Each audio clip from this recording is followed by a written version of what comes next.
ہمارے اس چینل کو سبسکرائب کریں اور اس بیل آئیکن کو ضرور دبائیں۔ بادشاہ اور وزیر کی کہانی۔ کسی زمانے میں ایک بادشاہ تھا جس نے 10 جنگلی کتے پالے ہوئے تھے۔ اس کے وزیروں میں سے جب بھی کوئی وزیر غلطی کرتا، بادشاہ اسے ان کتوں کے آگے پھینکوا دیتا۔ کتے اس کی بوٹیاں نوچ نوچ کر مار دیتے۔ ایک بار بادشاہ کے ایک خاص وزیر نے بادشاہ کو غلط مشورہ دے دیا جو بادشاہ کو پسند نہیں آیا۔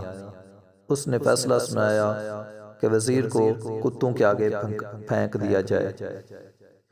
وزیر نے بادشاہ سے التجا کی کہ حضور، میں نے 10 سال آپ کی خدمت کی، دن رات ایک کیے ہیں، اور آپ ایک غلطی پر مجھے اتنی بڑی سزا دے رہے ہیں۔ آپ کا حکم سر آنکھوں پر، لیکن میری بے لوث خدمت کے عوض مجھے آپ صرف 10 دنوں کی مہلت دیں، پھر بلا شبہ مجھے کتوں میں پھینکوا دیں۔ بادشاہ یہ سن کر 10 دن کی مہلت دینے پر راضی ہو گیا۔ وزیر وہاں سے سیدھا رکھوالے کے پاس گیا جو ان کتوں کی حفاظت پر مامور تھا، اور جا کر کہا، مجھے 10 دن ان کتوں کے ساتھ گزارنے ہیں اور ان کی مکمل رکھوالی میں کروں گا۔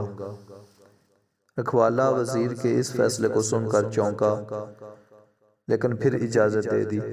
ان 10 دنوں میں وزیر نے کتوں کے کھانے پینے، اوڑھنے، بچھونے، نہلانے تک کے سارے کام اپنے ذمے لے کر نہایت ہی تندرستی کے ساتھ ساتھ انجام دیے۔ 10 دن مکمل ہوئے۔ بادشاہ نے اپنے پیادوں سے وزیر کو کتوں میں پھینکوایا، لیکن وہاں کھڑا ہر شخص اس منظر کو دیکھ کر حیران ہوا۔ آج تک نہ جانے کتنے ہی وزیر ان کتوں کے نوچنے سے اپنی جان گنوا بیٹھے۔ آج یہی کتے اس وزیر کے پیر چاٹ رہے ہیں۔ بادشاہ یہ سب دیکھ کر حیران ہوا اور پوچھا، کیا ہوا آج ان کتوں کو؟ وزیر نے جواب دیا، بادشاہ سلامت، میں آپ کو یہی دکھانا چاہتا تھا، میں نے صرف 10 دن ان کتوں کی خدمت کی، اور یہ میرے ان 10 دنوں میں کیے گئے احسانات بھول نہیں پا رہے، اور یہاں اپنی زندگی 10 سال آپ کی خدمت میں کرنے میں دن رات ایک کیے، لیکن آپ نے میری یہ غلطی پر میری ساری زندگی کی خدمت گزار کو پس پشت ڈال دیا۔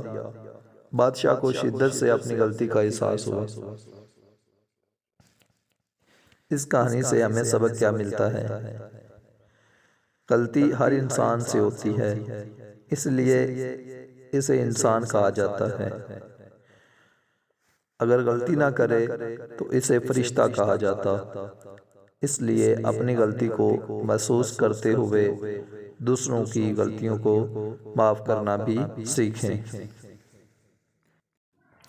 ہمارے اس چینل کو سبسکرائب کریں اور اس بیل آئیکن کو ضرور دبائیں۔